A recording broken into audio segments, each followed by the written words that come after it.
Father, son and holy spirit వీళ్ళ ముగ్గురు కలిసి మాట్లాడుకున్నప్పుడు, వాళ్ళ ముగ్గురు ఒక నిర్ణయానికి వచ్చినప్పుడు, ఈ భూమి మీద ఆయన పోలికగా సంపూర్ణతలోకి ఎవరూ లేరు. So nature, no, it is not in the image of God. Animals, not in the image of God. Creation, it's not in the image of God. ఇప్పుడు దాకా దేవుడు 6 దినాలు ఎన్నో చేశాడు. సో ఆయనకి నచ్చినట్లు అన్నీ కూడా చేసుకుంటూ వచ్చాడు. కానీ ఎప్పుడైతే వాళ్ళు ఒక మంచి అజెండా, ఒక ప్రాజెక్ట్లోకి ఎంటర్ అయ్యారప్పుడు వాళ్ళు ఒక తీర్మానం చేసుకున్నారు. ఏంటి ఆ తీర్మానం అంటే, let us make man in our own image. Man అంటే ఏంటంటే మగవాళ్ళు కాదు, మ్యాన్ అంటే మనుషులు. మ్యాన్, నరులు అని తెలుగులో ఉంది. నరులు అంటే మనుషులు. మెన్, MEN, మెన్ అంటే పురుషులు. MAN, మ్యాన్ అంటే మనుషుల కిందకి వస్తుంది. కన్ఫ్యూజ్ అవ్వకండి. దేవుడు మన స్వరూపమందు మన పోలిక చొప్పున. దేర్ ఆర్ 2 థింగ్స్ ఇక్కడ మీరు జాగ్రత్తగా అండర్లైన్ చేసుకోవాలి. Number 1 image. చెప్పండి అందరు, ఇమేజ్. నంబర్ 2 లైక్నెస్, పోలిక. పోలిక ఒకటి, స్వరూపము. So these both words are different. So ఈ 2 పదాలని, ఈ 2 మాటల్ని దేవుడు వాడాడు. దేవుడు ఇలా అనుకున్నాడు ఏమనంటే, ఇప్పుడు దాకా మనము ఏమీ కూడా మనలాగా చేయలేదు కదా. ఇప్పుడు ఏది కూడా, ఏ నరుడు, ఏ పక్షులు, ఏ జంతువులు, ఏ సృష్టి కూడా మనలాగా లేవు కదా. మనలాంటిదే, మనలాంటి వారినే ఒకరిని తయారు చేద్దామని దేవుళ్ళు వాళ్ళ ముగ్గురు కలిసి ఒక తీర్మానానికి వచ్చారు. సో ఇక్కడే లైఫ్ స్టార్ట్ అయిపోయింది. ఇక్కడే ఒక మానవుడి జీవితము స్టార్ట్ అయింది. ఇక్కడే నరులు ప్రారంభమయ్యారు. So let me talk about image, the meaning of image. పోలిక అంటే కొన్నిసార్లు మనం అనుకోవచ్చు, మనకు వివాహమైన తర్వాత పిల్లలు పుట్టినప్పుడు అచ్చం నా పోలికే అంటారు కదా. అచ్చం నా బిడ్డ నా పోలికే, నా కూతురు నా పోలికగానే ఉంది, నా కొడుకు నా పోలికే అని చాలామంది సంబరపడిపోతూ ఉంటారు. కానీ నిజమైనటువంటి పోలిక, నిజమైనటువంటి స్వారూప్యము మనము మాట్లాడుకుంటే అసలు మనం మాట్లాడుకునేవన్నీ తప్పు. we discuss everything wrong and that is not the right understanding. ఈరోజు లోతుగా దేవుడు మనతో మాట్లాడబోతున్నాడు. The meaning of image and the meaning of likeness. పోలిక అంటే ఏంటి, స్వరూపం అంటే ఏంటి, ఎందుకు ఈ 2 పదాలని దేవుడు వాళ్ళ ముగ్గురు కలిసి ఒక మానవుడిని, నరులను ఎందుకు సృష్టించారు? Number 1 image. The meaning of image is characteristics, గుణలక్షణాలు లేదా గుణగణాలు అంటారు, లేదా క్వాలిటీస్ అంటారు. క్వాలిటీస్ అంటే ఆ పోలిక, ఆ నేచర్, ఆ మాట తీరు, లోపల ఉన్న క్వాలిటీస్. అతనికి కుడి చేయి వాటం అంటే మనకు కూడా కుడి చేయి వాటంగా ఉంటుంది. అతనికి మంచిగా మాట్లాడగలరంటే మనకు కూడా మంచిగా అది క్వాలిటీస్. అవన్నీ కూడా same to same as it is వస్తూ ఉంటాయి. సో అందుకే దేవుడు 2 పదాలని చాలా స్పెసిఫిక్గా మనకు కోట్ చేశాడు. Number 1 image and number 2 likeness. పోలిక, నంబర్ 2 స్వరూపము. ఈ 2 కలిపి దేవుడు నరులను సృష్టించాడని వాక్యము సెలవిస్తుంది. దేవుడు ఇదిగో భూమి మీదనున్న విత్తనములిచ్చు ప్రతి చెట్టును. go to 26 yeah. దేవుడు మన స్వరూపమందు, దేవుడు మన స్వరూపమందు మన పోలిక చొప్పున నరులను చేయుదము, వారు సముద్రపు చేపలను. సో ఎప్పుడైతే మనము నరులను చేస్తామో వాళ్ళకి కొన్ని గొప్ప అధికారాన్ని దేవుడు ఇచ్చాడని వాక్యంలో మనం చూడగలం. చదవండి మా. సముద్రపు చేపలను, వాళ్ళు సముద్రపు చేపలను, ఆకాశ పక్షులను, పశువులను, సమస్త భూమిని, భూమి మీద ప్రాకు ప్రతి జంతువును ఏలుదురుగాక అనియు పలికెను. Wow. So first calling of a man, మొట్టమొదటి పిలుపు దేవుడు ఒక వ్యక్తిని పిలిచింది ఎందుకు, దేవుడు ఒక వ్యక్తిని తయారు చేసింది ఎందుకు, దేవుడు ఒక వ్యక్తిని ఎందుకు అతను పోలికగా మార్చుకున్నాడు, దేవుడు ఒక వ్యక్తిని ఎందుకు అతను పోలికగా చేశాడు, దేవుడు ఎందుకు ఒక వ్యక్తిని అతని లైక్నెస్లోకి మార్చాడంటే ఇవన్నీ కూడా జరగడానికి. Amen, amen. సో మనము తొందరగా చదువుకుంటూ వెళ్ళిపోతాం, కానీ దీంట్లో గూఢార్థమైన మర్మం ఏంటంటే, నెంబర్ 2, లైక్నెస్ అంటే ఏంటంటే ఫంక్షనింగ్ లైక్ హిమ్. అతనిలాగా ఫంక్షన్ చేయడం. ఫంక్షనింగ్ అంటే అతనిలాగా మాట్లాడడం, అతనిలాగా నడవడం, అతనిలాగా బిహేవ్ చేయడం, అతనిలాగా జీవించడం, అతనిలాగా ఉండడం అనే దాన్ని ఫంక్షనింగ్ అంటారు. సో దేవుడు నరులను ఎలా సృష్టించాడంటే, మొదటిగా హిజ్ ఇమేజ్. ఎలా? ఆయన పోలికగా దేవుడు మనల్ని తయారు చేసుకున్నాడు. అంటే ఆయన పోలిక అంటే ఏంటి? His characteristics. We are having the characteristics of God.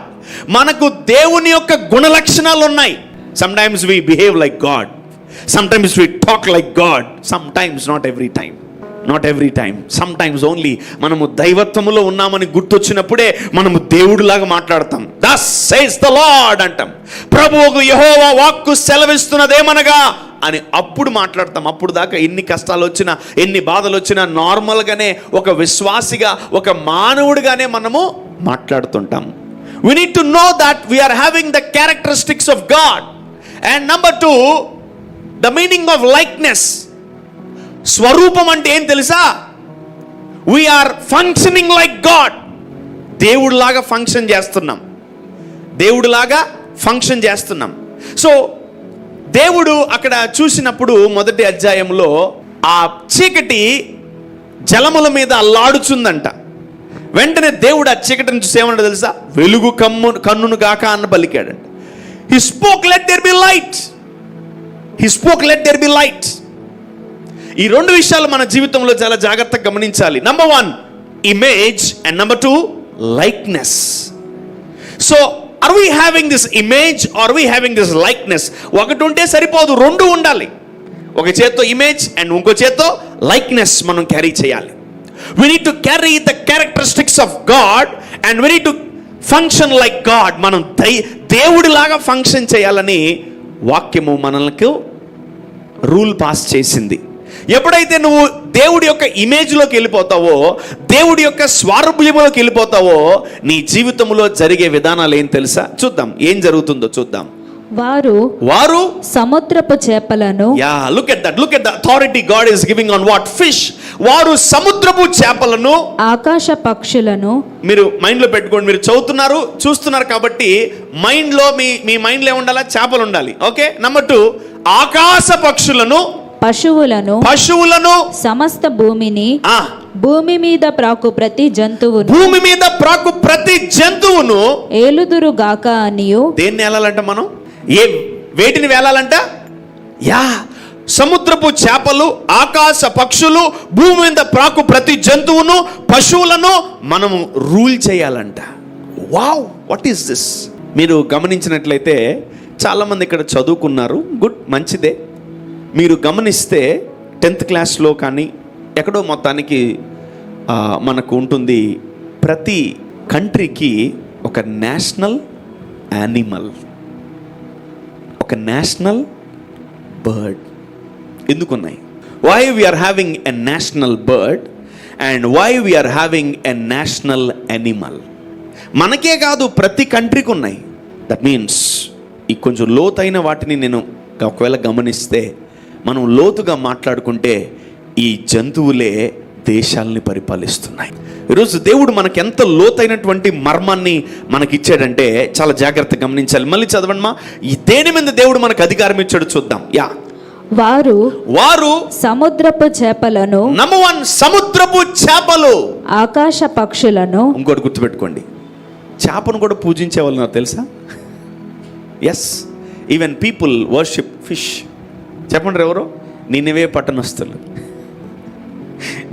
పట్టణస్తులు చేపను ఆరాధించేవాళ్ళు. యాక్చువల్లీ నినివే పట్టణానికి దేవుడు యోనాను వెళ్ళమన్నప్పుడు అతను వెళ్ళనంటాడు. నేను వెళ్ళను ప్రభా, నేను నార్మల్గా వెళ్తే నన్ను చంపేస్తారు, నేను పోనంటాడు. యోనా తప్పు చేస్తాడో అతని నీళ్ళలో పడేస్తారు అతన్ని. వెంటనే ఆ చేప మింగేస్తుంది.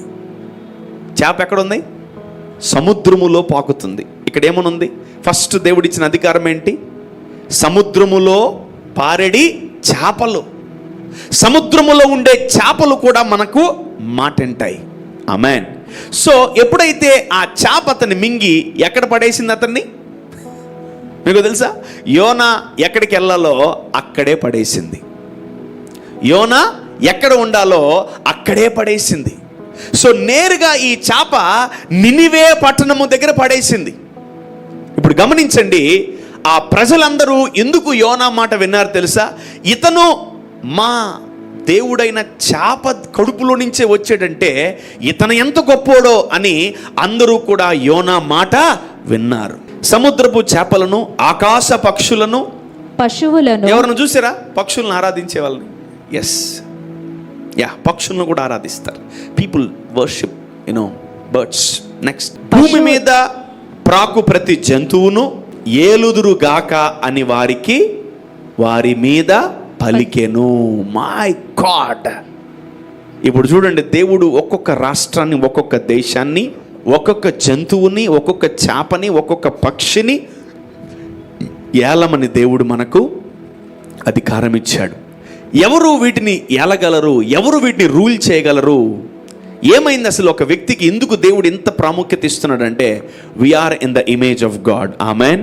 We are in the likeness of God. మనము ఆయన పోలిక, ఆయన క్యారెక్టరిస్టిక్స్లో ఉన్నాము. రెండవది, ఆయన పోలికగా మనము, మా స్వారూప్యంలోకి మనము, వీఆర్ ఫంక్షనింగ్ లైక్ గాడ్. దేవుడు వలె మనం మాట్లాడుతున్నాం, దేవుడిలాగా మనము మాట్లాడుతున్నాం. చూడండి, in God there is no fear. ప్రభునందు ఏ భయము లేదు అంటే, ప్రభువులో ఏ భయము లేదు అంటే మనలో కూడా ఏ భయము లేదు. అందరూ నాకు భయం ఉంది, నాకు భయపడుతున్నాను అంటున్నారు. So you need to remember that you are the image of God and you need to remember that you are the likeness of God. Amen. ఎందుకు ఆయన చేపల మీద అధికారం ఇచ్చి, చేపల మీద అధికారం ఏంటి? పక్షుల మీద అధికారం ఏంటి? పశువుల మీద అధికారం ఏంటి? ఇంకా ప్రాకిడి జంతువుల మీద అధికారం ఏంటి? వై? What is this? దేవుడు మన స్వరూపమందు మన పోలిక చొప్పున. ఇప్పుడు దాకా ఆయన ఇమేజ్ గురించి మాట్లాడుతున్నాడు, ఇప్పుడు లైక్నెస్ గురించి ఆయన మాట్లాడుతున్నాడు. దేవుడు తన స్వరూపమందు మన పోలిక చొప్పున నరులను చేయుదము. వారు సముద్రపు చేపలను, ఆకాశ పక్షులను, పశువులను, సమస్త భూమిని, భూమి మీద పాకు ప్రతి జంతువును ఏలుదురుగాక అనియు పలికెను. ఓకే. దేవుడు తన స్వరూపమందు నరుని సృజించెను. దేవుని స్వరూపమందు వాణ్ణి సృజించెను. Very good. If you are the image of God, if you are the likeness of God, మీరు దేవుని పోలిక అయితే, నీవు దేవుని యొక్క స్వరూప్యము అయితే, గుర్తుపెట్టుకో, యు టాక్ లైక్ గాడ్. నువ్వు దేవుళ్ళగా మాట్లాడతావు. If you talking in a different way, మనము వేరే విధంగా మాట్లాడుతున్నాం అనుకోండి, మనము దేవుని పోలిక కాదు, మనము దేవుని స్వరూప్యము కాదు, మారిపోయాం మనం. we changed our image, we changed our identity, we changed our likeness. Actually beauty ఏంటంటే, దేవుడే మనకు వాటన్నిటి మీద ఏమిచ్చాడు? అధికారం ఇచ్చాడు. when you lose that image, when you lose that likeness, ఆయన పోలిక, ఆయన స్వరూప్యాన్ని మనం కోల్పోతే జనములు అందరితో పాటే అని మనల్ని అనుకుంటారు. జాగ్రత్త. ఇక్కడ మనం గమనిస్తే, you are the likeness of the father. మనము తండ్రి యొక్క స్వరూప్యముతో చేయబడ్డాం. ఆయన ఎన్నిసార్లు మాట్లాడాడు తెలుసా? 2-3 సార్లు మాట్లాడాడు ఆ అధ్యాయంలో. దేవుడు మన స్వరూప్యమందు మన పోలిక చొప్పున నరులను చేద్దామన్నాడు. Amen. Every woman is in the likeness of Jesus. Every woman is in the image of Jesus. Every men is in the likeness. Every men is in the image of God. Is in the image of God. దేవుడి స్వరూప్యము. చాలా మంది దేవుని యొక్క పోలిక పోగొట్టుకున్నారు. చాలా మంది దేవుని యొక్క స్వరూప్యాన్ని పోగొట్టుకున్నారు. Many people, they lost the image of God. Many people, they lost the likeness of God. చాలా మందిని మీరు వింటా ఉంటే దేవుడిలాగా మాట్లాడరు, దేవుడి వలె ప్రవర్తించరు, దేవుడిలాగా యాక్ట్ చేయరు, దేవుడిలాగా బోల్డ్గా ఉండట్లే. So we are created like his own image. So image is nothing, it's different. It's a characteristics of God. Let us make man in our own image. Let us make man in our own image. He created us in his own image. He created us in his own likeness. So he created man in his own character. ఆయన సొంతగా తన ఎలా ఉన్నాడో అలాగే తయారు చేసుకున్నాడంట. నేను ఎలా ఉన్నానో అలా ఎవరన్నా తయారు చేసుకోగలరా? Very simple. నా బొమ్మ నేను గీసుకోగలనా? నో, ఛాన్సే లేదు. నా బొమ్మ నేను గీసుకోలేను. ఎవరు కూడా, ఏ ఆర్టిస్ట్ కూడా ఎవరి బొమ్మలు వాళ్ళ బొమ్మలు వాళ్ళు గీసుకోలేరు. కానీ దేవుడు తన పోలిక చొప్పున తన స్వరూప్యమందు నరులను చేయగలిగాడంట. Wow! My son, my daughter, you need to remember this. We are the image of God and we are the likeness of God. దేవుని యొక్క స్వరూపము, దేవుని యొక్క పోలిక మనమై ఉన్నాం. Let's go to 8:29 Romans. ఎందుకనగా తన కుమారుడు అనేక సహోదరులలో జ్యేష్ఠుడగునట్లు దేవుడెవరిని ముందు ఎరిగెనో వారు తన కుమారునితో స్వారూప్యము గలవారగుటకు వారిని ముందుగా నిర్ణయించెను. అది అంటే దేవుడు యాక్చువల్లీ ఏమని ఆలోచిస్తున్నాడంటే, ఎవరైతే ఆయన నమ్ముకుంటారో, ఎవరైతే దేవుడు ముందుగా ఒక వ్యక్తిని కనుగొంటాడో వాళ్ళ యొక్క డెస్టినేషన్ ఏంటి, వాళ్ళ యొక్క గురి గమ్యం ఏంటి అంటే, గుర్తుపెట్టుకోండి, నా కుమారుడు లాగా మారాలని. Amen. So every individual in this planet, ఈ భూమి మీద ప్రతి కుమారుడు కుమార్తె యేసుక్రీస్తు లాగా మారాలనే, తన స్వరూప్యములోకి మారాలనే తండ్రి యొక్క కోరిక. ప్రతి కుమారుడు ప్రతి కుమార్తె ఎవరిలాగా మారాలంట? యేసుక్రీస్తు తన సొంత కుమారుడు లాగా మనమందరము మారాలని తండ్రిని దేవుడు కోరుకుంటున్నాడు. మనమందరము యేసయ్యలాగా మారిపోవాలని, మనమందరము యేసుక్రీస్తు ప్రభువులాగా తన సొంత కుమారుల్లాగా మనమందరం మారిపోవాలని తండ్రి అయిన దేవుని యొక్క వాంఛ, కోరిక, తలంపు, ఆయన చిత్తము. ఆమేన్. ఆయన చిత్తం మనలో నెరవేరును గాక. సో దేవుడు నరులను చేసిన తర్వాత, ఆయన ఇమేజ్లో, ఆయన యొక్క లైక్నెస్లో చేసిన తర్వాత, అవ్వ ఆదాము తప్పు చేసి ఆయన లైక్నెస్లో నుంచి, ఆయన పోలికలో నుంచి బయటకు వచ్చేసారు. సో ఎప్పుడైతే బయటకు వచ్చేసినప్పుడు వాళ్ళు నార్మల్ పీపుల్ అయిపోయారు. దేవుడు ఇంకా వాళ్ళతో మాట్లాడడము ఆపేశాడు, వీళ్ళు కూడా దేవుడితో మాట్లాడడము ఆపేశారు. So no more likeness of God. దేవుడు ఎవరితో మాట్లాడతాడు తెలుసా? ఆయనలాగా ఉండే వాళ్ళతోనే మాట్లాడతాడు. దేవుడు ఎవరితో మాట్లాడతాడు? ఆయన పోలికగా ఉండే వాళ్ళతోనే మాట్లాడతాడు. దేవుడు ఎవరితో మాట్లాడతాడు? ఆయన లైక్నెస్లో ఉన్న వాళ్ళతోనే మాట్లాడతారు. ఎప్పుడైతే నువ్వు తల్లిదండ్రులను ప్రేమిస్తావో, ఎప్పుడైతే నువ్వు తల్లిదండ్రులాగా ప్రవర్తిస్తుంటావో, వాళ్ళు నేను నెత్తిని పెట్టుకుంటారు. జాగ్రత్త. వాళ్ళు ఏం చేస్తారు? తెలుపుట్ హియర్ నేను జాగ్రత్త చూసుకుంటా ఉంటారు. నేను చాలా జాగ్రత్తగా చూసుకుంటా ఉంటాను. నిన్ను ప్రేమిస్తారు. వాళ్ళ లైక్నెస్లో నువ్వు ఉన్నావని అనేకులకు చెప్తారు. మా అబ్బాయికి అన్ని నా పోలికలే, మా అమ్మాయికి అన్ని నా పోలికలే, మా అబ్బాయి నా మాట జబదాటడు, మా అమ్మాయి నా మాట ఆలకిస్తుంది అని ఏం చేస్తుంటారు? తల్లిదండ్రులు చెప్తూ ఉంటారు. ఈరోజు మన జీవితంలో మనం కూడా తెలుసుకోవాల్సిన సత్యం ఏంటంటే, we are the image of God. That means it's not just a photocopy. We are in his characteristics and we are in his likeness. We are functioning like God. మనము దేవుడు లాగా ఫంక్షన్ చేస్తున్నాం. ఆయన లెట్ దేర్ బి లైట్ అన్నాడు, మనం కూడా ఏమనాలా? Let there be light. Amen. అందుకనే మీరు పాత నిబంధన పరిశుద్ధులను చూస్తే ఒకటే ఒక పదం లాగా మాట్లాడతారని తెలుసా? thus says the Lord.